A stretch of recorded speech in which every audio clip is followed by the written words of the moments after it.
Dale. Y bueno, seguimos nuestra conversación y una de las cosas que se selló esta semana es la ley de presupuesto y queremos ahondar en esa información. Para eso nos acompaña Macarena García, economista senior de Libertad y Desarrollo. Macarena, ¿qué tal? Bienvenida a esta edición de Llegó la Hora. Hola, muy buenas tardes. Muchas gracias por la invitación. Bueno, cuéntanos, después de tanto tiempo de discusión, al último día posible se aprueba el presupuesto del año 2024. ¿Cuál es tu diagnóstico en general de lo que quedó?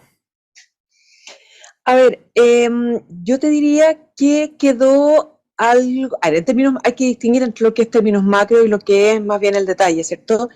En términos macro no hubo tanto cambio, no hubo tanta modificación. Al final del día se aprobó un presupuesto que va a crecer en torno a 3, el gasto total va a crecer en 3,5 respecto a lo que se gastaría este año.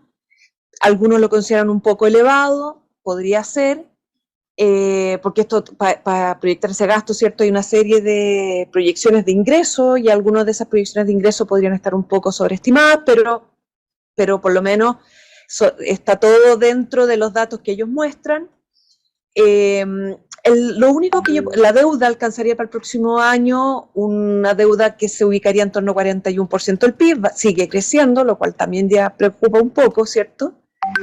Y eso se alcanzaría porque habría un déficit efectivo de casi 2%.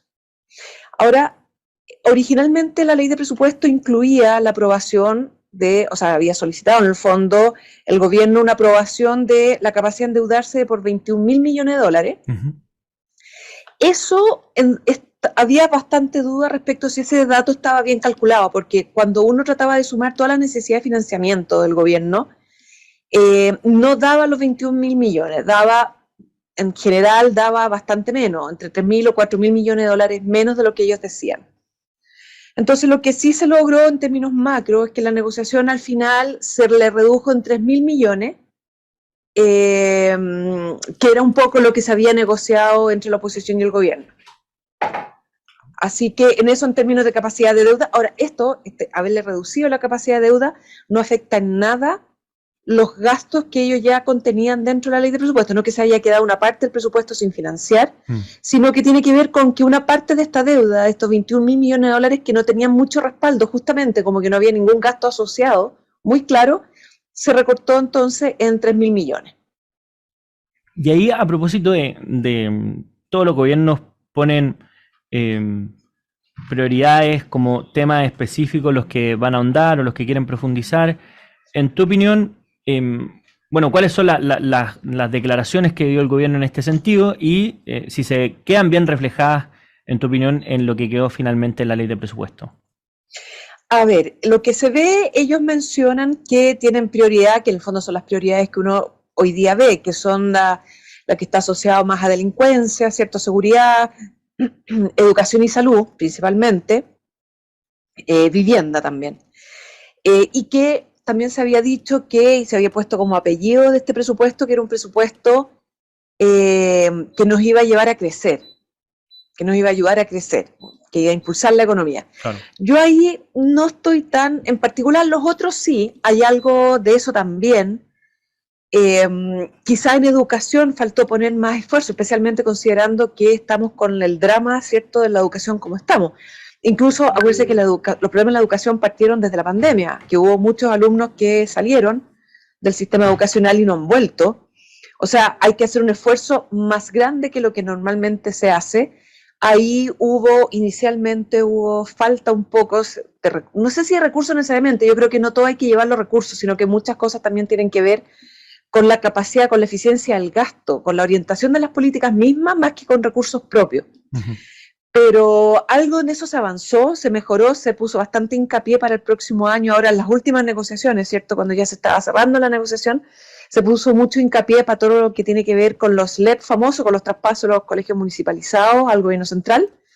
Ahí viene un paquete importante, que insisto que no está tan asociado a recursos, sino que tiene que ver más bien al final del día cómo se administran los recursos y cómo se orienta la política. Ahí hubo cambios importantes hacia el final en la negociación misma que no estaban contenidos al principio.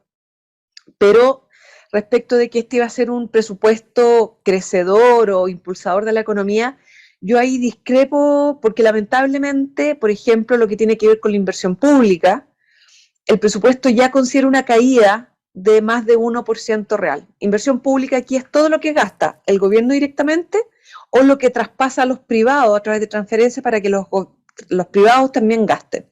Eso tiene una caída. Y ahí incluso hay que decir algo adicional, que en general los gobiernos, como se ven a lo largo del año, se empiezan a ver presionados por un gasto corriente, o sea, por gastar más en subsidios, porque hay más emergencia, por una serie de cosas, terminan generalmente gastando, si tienen, por ejemplo, que gastar 100 en un año, terminan gastando, o sea, y originalmente inventando, era 80 para gasto corriente y solo 20 para inversión. Al final lo que uno termina viendo es que se gastan los 100 probablemente, pero son 85 en gasto corriente y solo 15 en inversión. Eso es lo que uno ve ya que está pasando hace más de una década, que el presupuesto que se estaba dedicando o destinando originalmente a inversión no se termina destinando completamente a inversión y termina de alguna forma en gasto corriente. Entonces no se ve mucho que sea un presupuesto particularmente orientado a la expansión de la economía. Y ahí una de las cosas que estuvo durante el gobierno anterior era esta idea del presupuesto base cero, que obviamente tiene ciertas complejidades. Ahora, ¿hubo algún reordenamiento del gasto público respecto a lo que hay, especialmente por cómo influyó la contingencia en la tramitación del debate presupuestario? ¿Tú ves que hubo alguna especie de recorte o reformulación o reasignaciones de presupuesto, o más bien seguimos con lo que hay y se agregaron algunas cosas para el próximo año?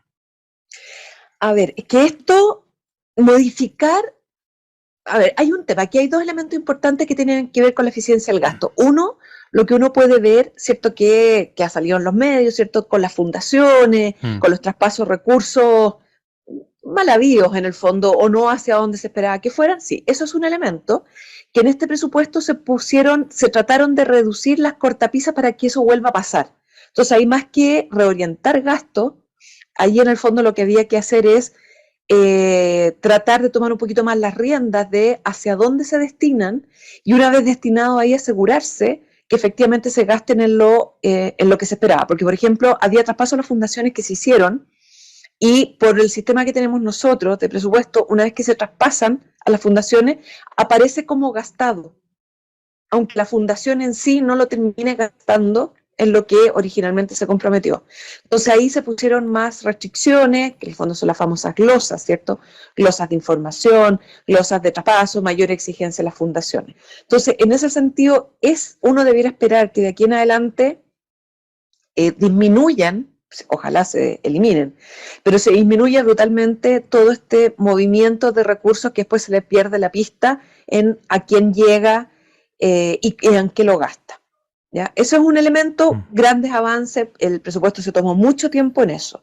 El gobierno hizo muchos esfuerzos en avanzar en eso y en la discusión propia del presupuesto también se pusieron más elementos sobre la mesa para reducir ese problema. O sea, no debiéramos ver eso hacia adelante.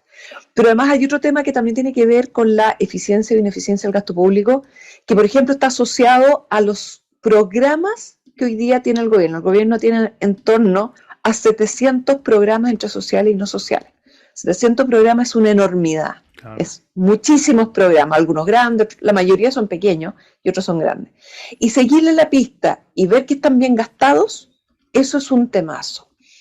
Este gobierno y del gobierno anterior ya viene en general, porque ¿qué es lo que se hace todos los años? Se evalúan estos proyectos, estos 700, tienen distintos sistemas de evaluación y muchos de ellos salen mal evaluados o con algunos problemas. Lo que de a poco se ha ido implementando es que el traspaso de recursos a estos programas está asociado al desempeño. Antiguamente no. Era mucho más automático. A los programas se les traspasaba y después uno llegaba a la discusión del Congreso y que lo que veían los parlamentarios que si a su programa regalón no se le había traspasado suficiente recurso, no se le había aumentado más los recursos, reclamaba y por lo tanto en general siempre se terminaba aumentando recursos a todos los programas. Como que no había mucha relación entre la asignación de recursos y la evaluación. Ahora no, ya incluso desde el gobierno pasado que se viene tratando de hacer. Yo creo que falta mucho en eso. Hay más que hacer ahí, hay que mejorar las evaluaciones, pero sí este gobierno puso efectivamente una relación entre desempeño en algunos programas, porque ojo, porque el programa, aunque salga mal evaluado, igual puede ser que haya que darle más recursos para que mejore, no menos. Entonces ahí hay que hacer una combinación que es muy difícil, especialmente cuando uno además tiene 700 programas que estar evaluando y viendo qué es lo que hace con esos 700 programas. También hay un avance, pero yo creo que se puede hacer más en eso. Bueno, queda más claro entonces cómo viene esta ley de presupuesto que terminó de ser votada ayer en el Congreso. Te agradecemos, Macarena García, economista senior de Libertad y Desarrollo, por habernos acompañado en esta edición de Llegó la Hora.